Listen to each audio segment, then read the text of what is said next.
قرآن مجید کے اندر ہمارے مولا کا ایک لقب ذکر ہوا ہے بقیت اللہ۔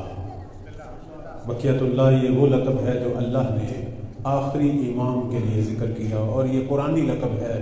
اس لیے کہتے ہیں کہ جب مولا ظہور فرمائیں گے اور اللہ ہم سب کو زمانہ ظہور دکھائے، تو مولا جب اپنا تعارف کروائیں گے تو وہ لوگوں کے سامنے اسی آیت کی تلاوت کریں گے جو بندہ حکیم نے تلاوت کی، اور اس کے بعد کہیں گے اے لوگو انا بقیت اللہ فی ارضہ، اس زمین پر بقیت اللہ اگر کوئی ہے تو میں مہدی ہوں۔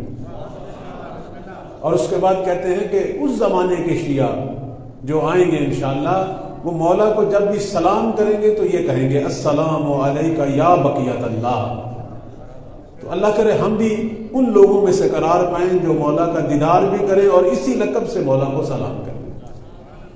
بقیت اللہ خیر اللہ کو پروردگار فرما رہے ہیں کہ بقیت اللہ تمہارے لیے خیر و برکت ہے۔ اگر تم صاحبان ایمان ہو، صاحبان عمل ہو، اگر زمانے کے امام کی معرفت رکھتے ہو تو سمجھ لو گے کہ امام کا وجود تمہارے لیے صرف خیر و برکت ہے۔ امام جو ہے وہ اس کے بارے میں ہمارے 8ویں مولا امام رضا علیہ السلام فرماتے ہیں، کسی نے پوچھا امام کیا ہے؟ فرمایا امام وہ ذات ہے جو تمہاری سمجھ سے بالاتر ہے۔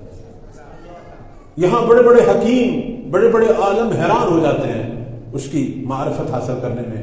اس نے کہا مولا مجھے آسان لفظوں میں، فرمایا امام وہ ہے کہ اگر اس کی محبت کا اندازہ لگانا چاہو تو اس ماں سے بھی زیادہ محبت رکھتا ہے جو دودھ پیتے بچے کی طرف ماں کی توجہ ہوتی ہے، اس سے بھی زیادہ امام کی محبت ہے۔ شفیق باپ سے زیادہ شفیق، سگے بھائی سے زیادہ سگا، اور امام وہ ہے کہ جس کی بارگاہ میں ہر مشکل کا شکار بنا لیتا ہے۔